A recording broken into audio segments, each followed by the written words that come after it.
네, 오후 말씀을 시작하도록 할게요. 네, 오전에 이어서 히브리서 마지막 장에서 저자는 이제 두 번째 추가 권면을 합니다. 9절부터 15절까지 있는 말씀인데, 그 전에 첫 번째 것은 돈을 사랑하지 말란 얘기를 했어요. 그게 가장 중요한 얘기죠. 자족함을 배워라. 모든 것은 믿음의 관점이 중요하다라고 했죠. 그래서 내가 이 구덩이에 빠지게 되는 게 내 의지든 아니든 간에 그 중요한 게 아니라 그 가운데서 내가 할 일을 똑바로 해서 내 자세를, 내 믿음의 자세, 그리고 십자가를 지는 자세를 똑바로 가지면 그 안에서 영양소가 있다는 거예요. 그리고 내가 거기서 기어 올라올 수 있는 것도 다 주님께서 주시는 기회로 다시 올라올 수 있고, 올라오고 난 다음에는 또 주님이 원하시는 방향으로 함께 동행하는, 그래서 내가 거기서 그 구덩이 속에서 주님을 만나게 된다. 그러니까 여기 돈을 사랑하지 마라. 이게 사람들이 평범할 때가 아니라 어려울 때 우리가 더 귀한 하나님의 은혜를 체험할 수 있고, 그 은혜가 피가 되고 살이 되는 성장이 있는 걸 믿으라는 얘기입니다.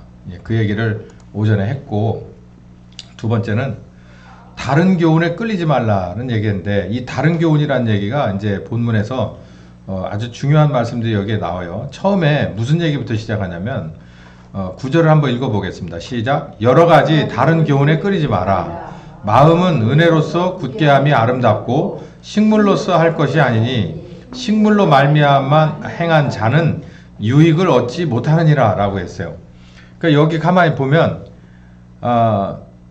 다른 교훈이라는 데서 이게 좀 이해가 좀 그렇습니다. 마음은 은혜로서 굳게함이 아름답고 식물로서 하는 것이 아니다. 식물로 말미암아 행한 자는 유익을 얻지 못하는 거다라고 얘기했는데요. 이걸 제가 한번 좀 설명을 좀 제 언어로 한번 풀어봤습니다. 육체 의식주를 목표로 사는 사람, 여기 보니까 식물로 말미암아 행하는 자, 이게 바로요. 사람의 육체의 본능으로 의식주를 사람은 굉장히 소중하게 생각하고 목표로 삼고 가치로 삼고 우선순위로 삼습니다. 그래서 사는 사람은 유익하지 않다. 그러니까 뭐 무익하다는 얘기예요. 실제로 자기한테 무익하다는 얘기입니다. 이게 얼마나 그 안팎이 틀린 말이에요. 여러분 그렇잖아요. 어렸을 때부터 우리 믿는 사람이나 안 믿는 사람이나 대부분 애들한테 가르쳐요. 뭐가 소중한 줄 알으라는 겁니까? 하나님 소중한 줄 알아라라는 것이 대전제고, 그 밑에 뭣도 소중하라는 거예요. 돈도 소중하고 집도 소중하고 네 직장도 소중하고 공부 잘하는 것도 소중하고 다 그렇게 가르쳐요.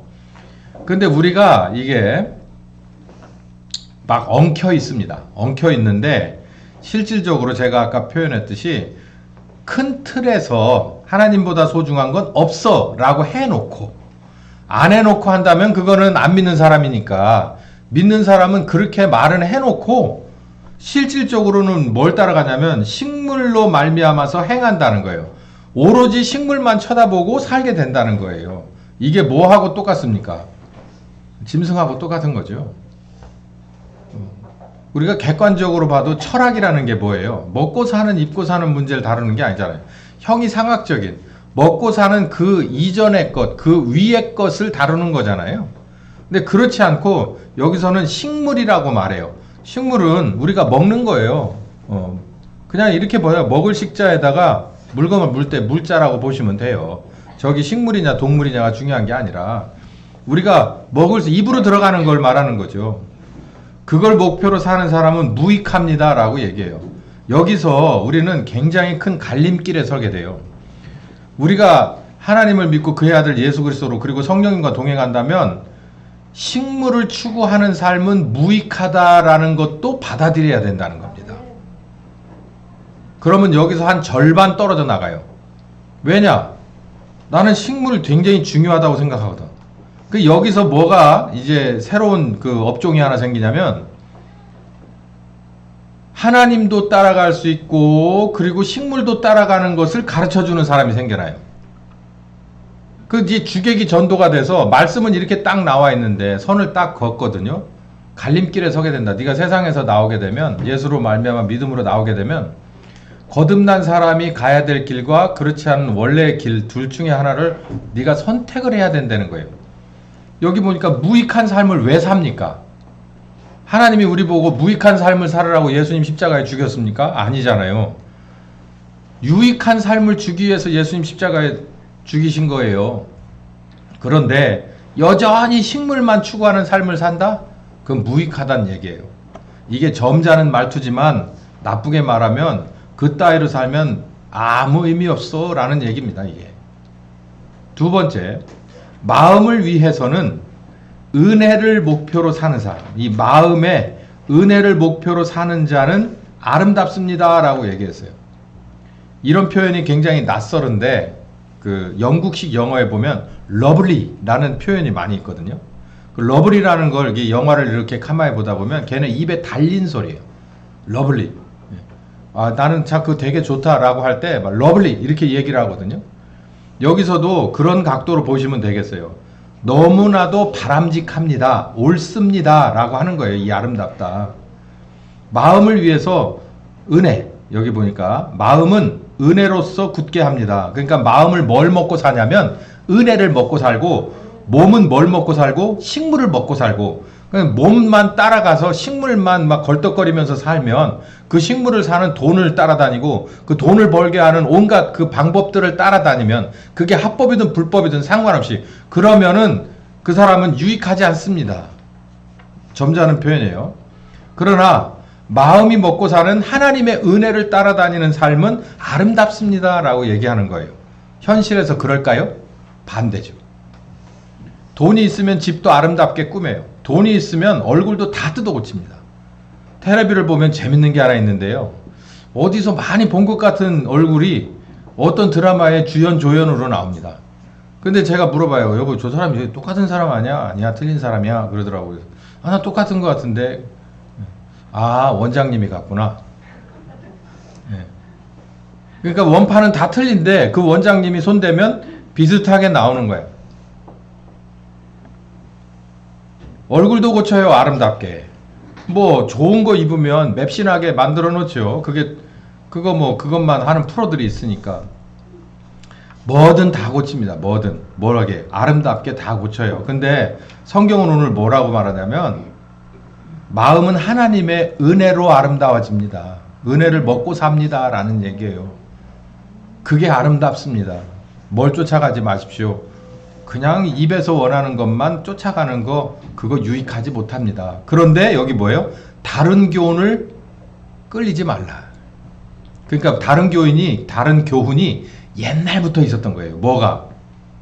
식물 따라가도 마음 따라가도 아무 상관없습니다. 두 가지 다 가지시면 됩니다. 얼마나 기다리던 얘기입니까? 두 가지 다 해도 된다는데.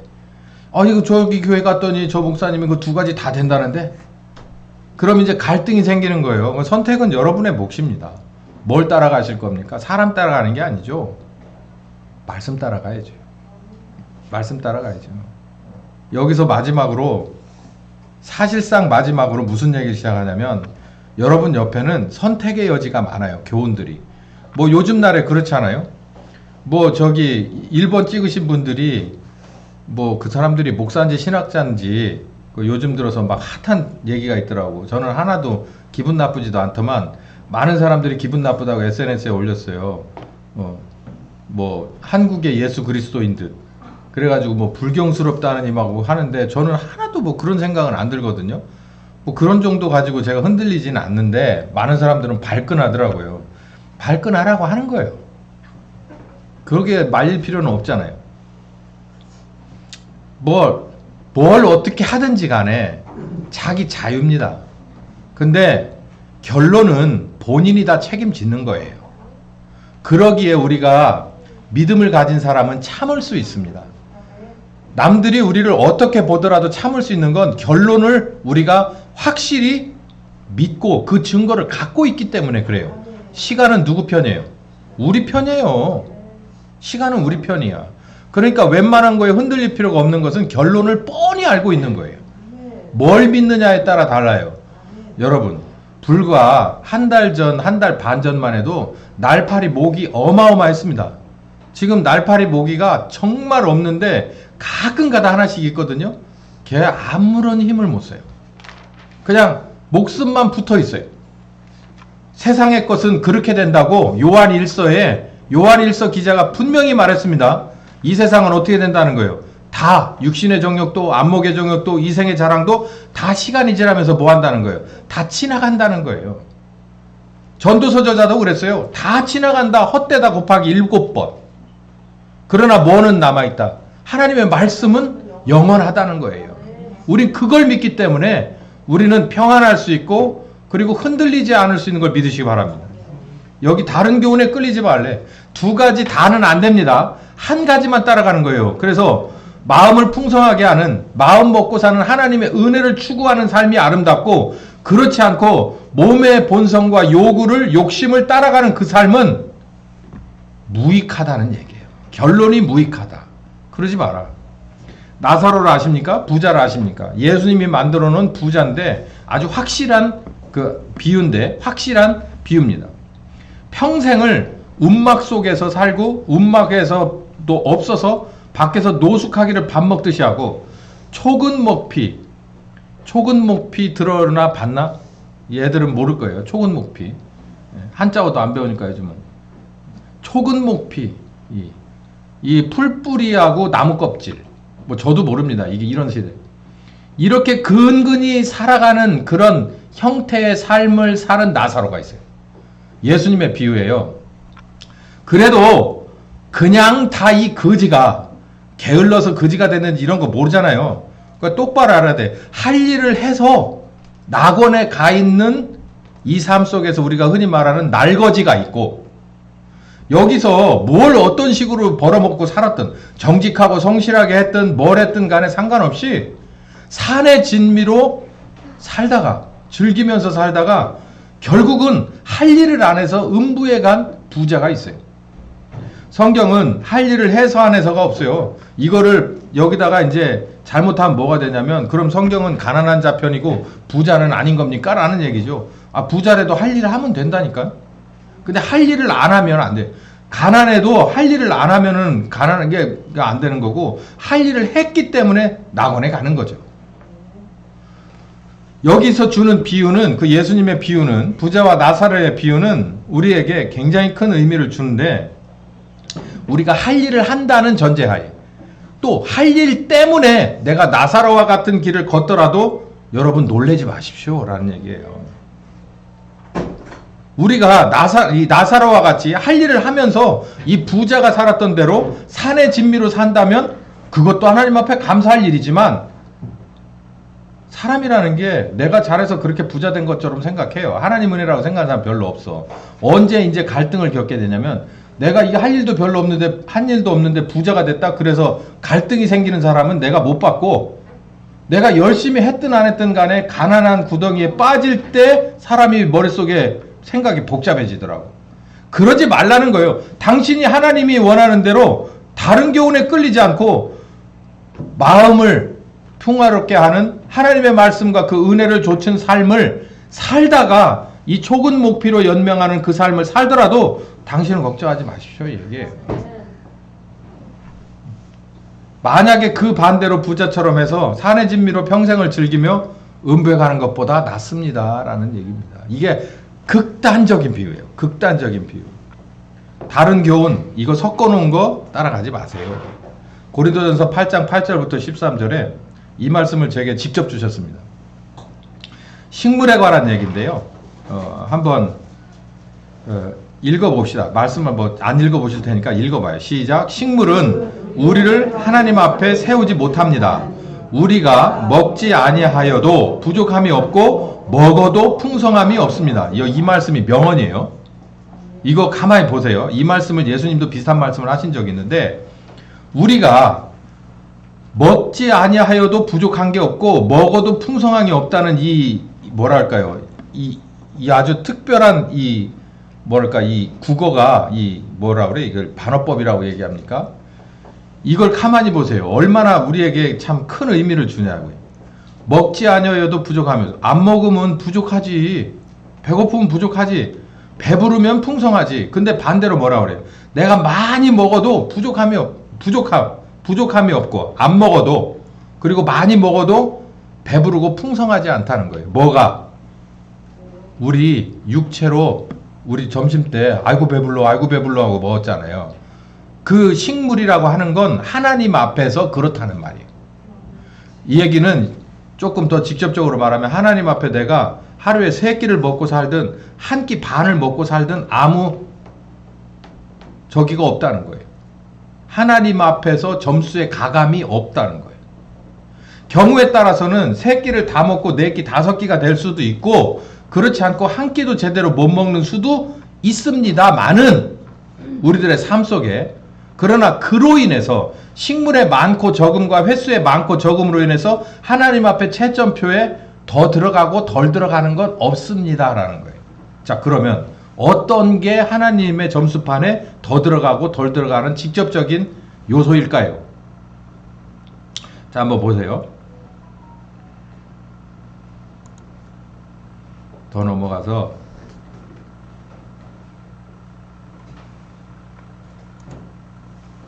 네, 한번 조금 더 가봅시다. 9절 시작. 그런즉 너희 자유함이 약한 자들에게 거치는 것이 되지 않도록 조심하라. 지식 있는 내가 우상의 집에 앉아 먹는 것을 누구든지 보면 그 약한 자들의 양심이 담력을 얻어 어찌 우상의 재물을 먹게 되지 않겠느냐. 요 말은요, 제가 좀 설명을 해드릴게요. 이 고린도 교회의 내부에 문제가 좀 하나 있었어요. 어떤 문제냐면 당시에 고린도 지역에 우상 숭배하는 것들에 이제 재물을 드리면 그게 이제 시중으로 빠져 나옵니다. 그래서 이제 싼 가격에 이제 질 좋은 고기들이 막 돌아다닐 때 이제 우리 신자들은 어떻게 해야 합니까? 라는 얘기예요. 그러니까 헬라파 그리스도인들, 헬라인 중에서 그리스도인으로 나온 사람들은 우상제물에 관한 게 큰 문제가 안 돼요. 애초부터 우상제물이라는 생각이 없으니까. 그런데 이게 누구들에게는 문제가 되냐면 유대인들 중에서 그리스도인으로 나온 신자들에게는 문제가 돼요. 왜냐하면 그들은 어렸을 때부터 우상에 드린 제물은 먹으면 안 된다고 배웠기 때문에 꺼름직한 겁니다. 그런데 헬라파 사람들이 볼 때는 저게 무슨 우상제물, 그냥 고기야 이렇게 되는 거예요. 우리 저 광우뻥 사태가 한 번 있었잖아요. 저희 집은 애들하고 그때 놀았었어요. 다들 막 소고기, 수입 소고기 안 먹어가지고 제발 이 일이 한 20, 30년 갔으면 좋겠다 그랬는데 지금은 안 그러잖아. 코스코 가봐요. 없어서 못 팔고 가격이 뛰어가지고 옛날 생각은 하지도 못해. 하여간 우리는 아무 생각이 없었는데 남들은 다 광우병 걸린다고 다들 멀리하던 그때 이거하고 비슷한 거예요. 헬라파 이 그리스도인들은 우상이 뭔 상관이야? 저거 뭐 좋은데 고기 그거 사 먹지 뭐 뭔 상관이야? 싸고 좋은데. 그러고 저희처럼 막 사 먹는데 어떤 사람들은 볼 때 유대인들 쪽에서 이제 그리스도인 된 사람들은 어려서부터 그러니까 왠지 저거는 쳐다보기도 싫고 저거는 먹으면 큰 내가 불행이 올 것 같아. 죄를 짓는 것 같아. 이렇게 생각하는 두 사람이 어느 교회에 있었냐면 고린도 교회에 같이 있었어요. 그래서 같은 비율로 섞여 있는 거예요. 그러니까 뭔 얘기가 나오면 뭐 요즘도 뭐 정치 얘기 안 한다며 어떤 교회는. 그러니까 뭔 얘기가 나오면 둘이 갈라지니까 여기도 마찬가지로 우상의 저기 한 재물 고기 얘기 나오면은 얘기를 안 해. 서로. 그러니까 이제 바울이 이제 껴들어서 얘기한 거예요. 얘기 안 한다고 그게 속으로 부글부글 안 끓어요? 야, 성경적도 아닌 거고 뭣도 아닌 거고 이쪽은 분명히 먹어도 상관없다 생각하고 이 사람은 그래도 꺼름칙한데 안 먹어야지 이렇게 생각하는 둘이서 이제 부글부글 끓으니까 이 문제를 알고 있는 바울이 그 얘기에 대해서 정확하게 선을 그어주는데 누구 편을 들어주냐, 이제 여기가 이제 이 답이 나오는 거예요. 그래서 여기에 결국은 누구 편을 드느냐면 먹지 못하는 사람들의 편을 들어줍니다. 아, 먹으면 안 될 것 같아 라고 얘기하는 유대인 쪽을 들어줘요. 왜 그러냐면 우리가 그런 얘기 하잖아요. 형제지간에 싸우면 누구를 혼냅니까? 동생을 혼낼 때도 있지만 형을 주로 많이 혼내요. 왜? 형이 동생을 커버해야지. 이렇게 해서 네가 형이니까 이렇게 해서 최종적으로는 형을 혼내요. 동생은 동생대로 혼내지만. 그것처럼 이것도 똑같은 얘기예요. 그 얘기를 하는 겁니다. 너희의 자유함이 약한 자들에게 거치는 것이 된다면 그건 문제다. 조심해라. 그러니까 성경적으로 그거 고기, 그건 그냥 고기일 뿐이지. 아무런 의미가 없지. 거기에 무슨 뭐 귀신에 뭐가 쓰였다거나 그런 건 아니야. 그러니까 니들이 먹는 거에 대해서 비성경적인 것도 아니고, 그리고 이건 정말 아무 문제가 없어. 그런데 니들이 먹는 그 모습을 보고 그러니까 어느 집에서 이렇게 어떤 이 먹으면 안 된다는 유대인 쪽 교인이 그 헬라 쪽 교인한테 이렇게 친교를 하러 가서 고기 먹으러 와. 그래가지고 고기판을 벌렸는데 맛있어 막 먹었는데 나중에 그러는 거야. 있잖아 이 고기가 저 고기야. 그러니까는 난리가 난 거야 난리가. 그래서 막 이런 자리에 나를 오라고 할 수가 있냐. 내가 이거 싫어하는 줄 뻔히 알면서 너 나를 모욕하는 거냐. 이제 이런 상황이 벌어지는 거야. 그러지 마라. 이 고기가 아무 문제가 없는 건 나도 알지만 이 사람이 문제 있다고 생각하는 건 이 사람이 이론적으로도 모르는 거고 현실적으로도 잘못된 건데 이 사람 그렇다고 네가 보란 듯이 그냥 우적우적 먹고 같이 먹자고 하거나 아니면 못 먹는 거를 우습게 보고 경멸하는 투를 갖는다면 이 사람을 위해서 십자가를 지시고 지금도 관심 있는 예수님을 무시하는 꼴이 된다. 이 얘기를 여기 하는 거예요. 만약에 나라면 나는 이 고기가 문제없는지 너희들보다 더 잘 알고 있지만 이걸 먹는 것을 누군가가 봤을 때 아유 우리 바울 선생님이 저 고기를 드시네. 나는 정말 그건 아닌 것 같은데 왜 저걸 드실까? 라고 하는 거를 누군가가 한 사람이라도 꺼름칙하게 생각하는 사람이 있다면 나를 보고 나는 평생 그 고기가 아무리 싸고 질이 좋아도 안 먹을 거다. 이 얘기를 하는 거예요. 그러니까 여기서 우리가 볼 수 있는 건 많은 걸 볼 수 있지만 오늘은 딱 그거 하나만 보는 거예요. 식물은 우리의 입으로 들어가서 뒤로 나오는 식물은 하나님 앞에서 점수에 저희가 된다 안 된다. 자 그러면 이쯤에서 뭔 얘기가 나올 수 있냐면 술, 담배 얘기가 나올 수 있습니다. 그러니까 뭐 술도 담배도 입으로 들어갔다 뒤로 나와서 없어져 버리는 건데 그건 또 무슨 이야기냐 이제 이렇게 나올 수가 있어요. 그거는 할 얘기가 너무 많아서 오늘 그렇게 되면 못 끝나. 저녁 먹고 가야 되니까 어쨌든 그 얘기는 좀 뒤로 미루고 여기 8장 8절에 나오는 식물이라고 하는 여기서 나오는 이 식물의 개념은 여기서 들어가서 이렇게 나오는 것이므로 하나님 앞에서 점수가 마이너스 되고 플러스 되는 요인은 아니다. 이 얘기를 한 겁니다. 그 10절부터 이제 그 얘기를 뒤에 하는데 이게 이제 식물 얘기가 조금 여기가 액센트를 너무 세게 했죠. 다른 교훈이 있다. 뭐 어떤 교훈? 식물이라고 하는 것에 중점을 두고 혹은 마음이라고 하는 것도 겸하여 섬길 수 있다는 이거 잘못됐습니다. 라는 얘기를 하고 우리에게 이제 무슨 말씀을 더 하냐면은 자 12절 한번 읽어봅시다. 시작. 그러므로 예수도 자기의 피로 백성을 거룩하게 하려고 성문 밖에서 고난을 받으셨습니다. 그런즉 그 능력을 지고 영문 밖으로 그에게 나갑시다. 이 얘기는요 무슨 얘기냐면 여기 굉장히 어떻게 보면 짠하고 슬픈 얘기 하나가 있어요. 읽어봐요. 시작. 우리에게 제단이 있는데 그 위에 있는 제물은 장막에서 섬기는 자들이 이 제단에서 먹을 권이 없습니다. 이는 죄를 위하여 짐승의 피는 대제사장이 가져가고 성소에 들어가고 그리고 육체는 영문 밖에서 불사르기 때문입니다. 라는 거예요. 제가 요걸 설명드릴게요. 이게 오늘 그 2부 말씀의 중점인데요. 그냥 한마디로 설명하자면 하나님 앞에 드려진 제물은 그러니까 어떤 부분도 그러니까 피도 그리고 여기 보면 이 제물의 그 몸도 함부로 쓰여질 수 없습니다. 이걸 설명을 드릴게요. 속죄제를 드릴 때 피를 뽑아서 대제사장이 가지고 어디를 들어가냐면 지성소로 들어갑니다. 아사셀로 가는 염소하고 그 성막에서 이 목배임을 당해서 죽는 염소하고 그 얘기를 제가 많이 했잖아요. 그것처럼 속죄일에 염소 한 마리가 죽어요.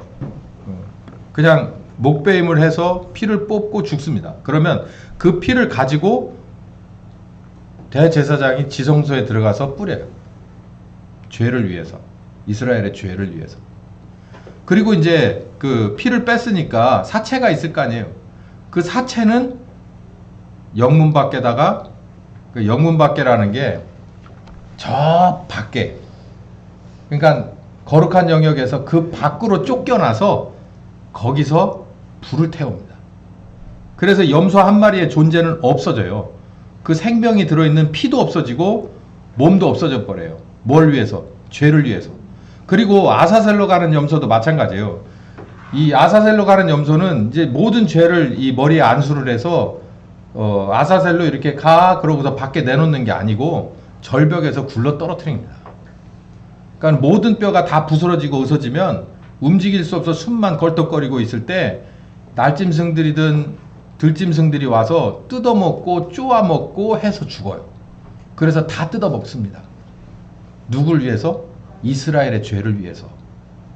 그게 바로 예수님인 것을 기억하십시오라는 거예요. 그건 이거 무슨 얘기냐면 우리도 그 능력을 쥐고 영문 밖으로 그분에게 나가야 됩니다라는 얘기죠.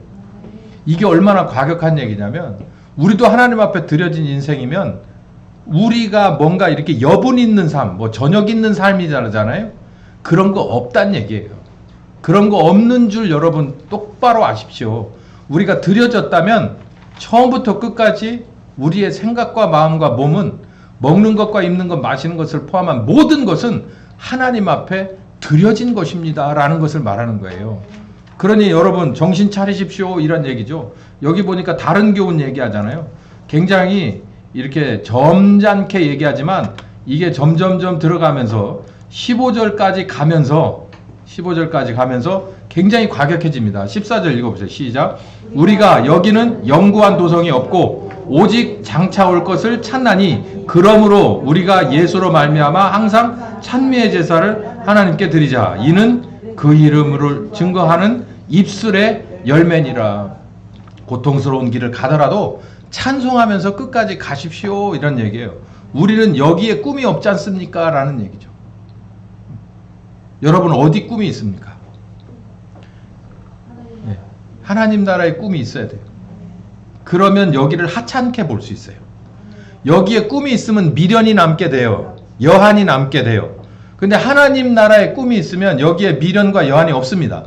그렇기 때문에 어느 정도 선에서는 그냥 다 용납되고 인정되고 참을 수 있고 넘겨갈 수 있어요. 이게 바로 그거예요. 항상 찬미의 제사를 하나님께 드리자. 내가 손해봤어요. 분명히 손해봤어요. 그래도 찬미의 제사를 드리자. 왜? 여기가 내가 영구히 살아야 되고 여기가 만약에 영구히 산다면 애초에 시작부터 똑바로 해야지. 여기서 오래 살 거면 진짜 여기서 오래 살 거면 똑바로 해야 돼. 여기서 대를 이어서 천년 만년 여기서 내 자손들이 살아야 될 거라면 애초에 시작부터 달리 해야 돼 우리는. 그런데 여기 보니 우리는 영구한 도성을 여기서 찾는 게 아니라 장차 올 하나님의 도성을 찾는 사람들이 아닙니까? 그러니 여기서 발 딛고 있고 먹어야 되고 싸야 되고 하는 여기에 있는 삶에 어지간히 무게감을 가지십시오 라는 얘기예요. 굉장히 무거운 얘기입니다. 레위기 27장에 보면은 이게 거의 끝절이거든요. 28절에서 29절까지 보면 하나님 앞에 드리는 이 제사의 이 방법에 대해서 그리고 제사를 드리는 제물에 관한 얘기가 이렇게 나오는데 27장이면 끄트머리예요. 마지막 장인데 그 마지막 장에 보면 하나님 앞에 드리는 제물의 종류에 대해서 얘기를 하고 있어요. 그 제물의 종류가 첫 번째 살아있는 생물, 사람이 아닌 생물, 뭐 염소, 그 다음에 뭐 양, 소, 뭐 이렇게 해서 드리는 그런 제물이 있고, 그리고 가루로 드리는 뭐 이렇게 무슨 가루, 또 혹은 기름으로 드리는 거, 뭐 여러 가지가 있습니다. 그리고 땅으로 드리는 것도 있어요.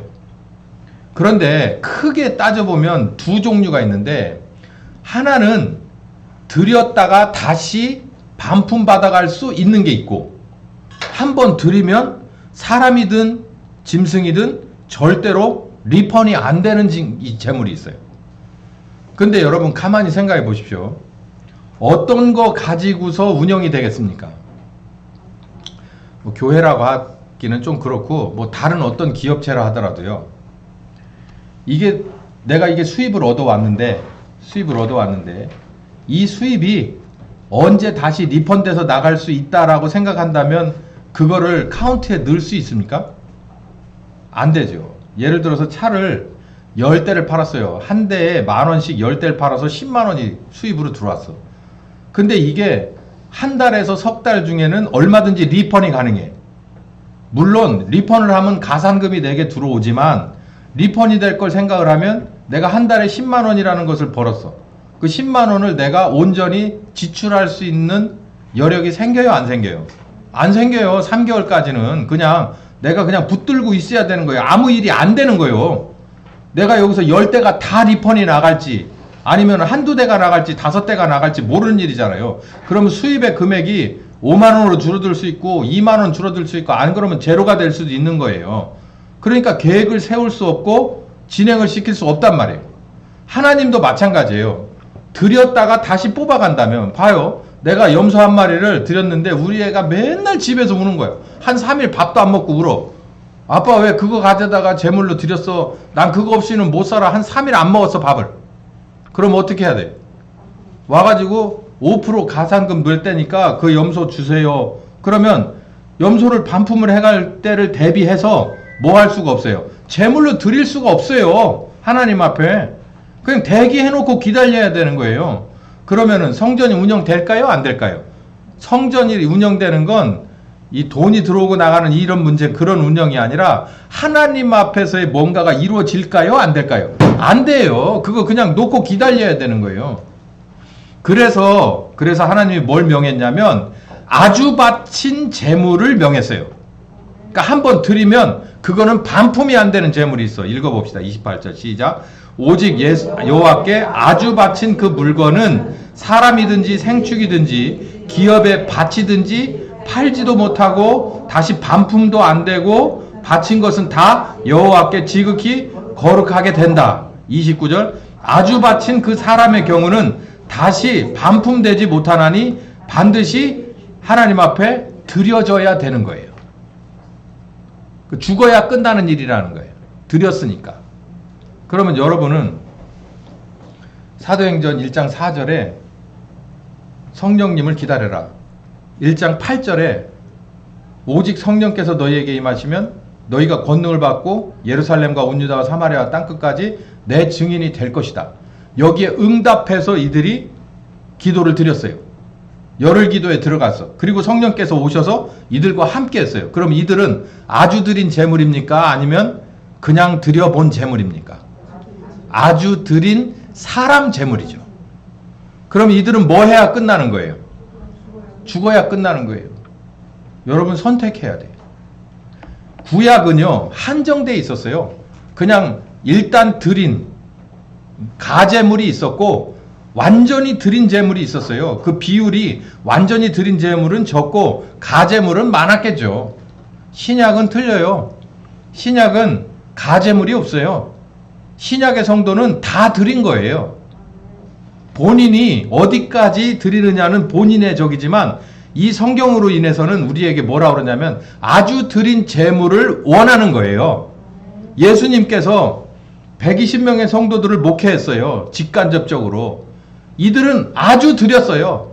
그래서 초대교회가 우리에게 모범이 되는 거고 영원한 교회가 되는 거예요. 우리도 똑같은 신약의 신자입니다. 그러면 똑같이 적용되는 거예요. 여기 이 말씀에도 있잖아요.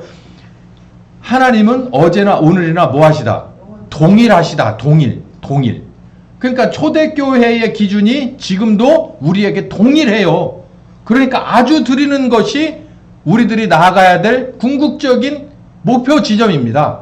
그 점을 명심하라는 얘기예요. 여기 지금 히브리서 저자의 마지막 말이 우리도 다 같이 우리의 멍에를 쥐고 예수님을 따라서 영문 밖으로 갑시다.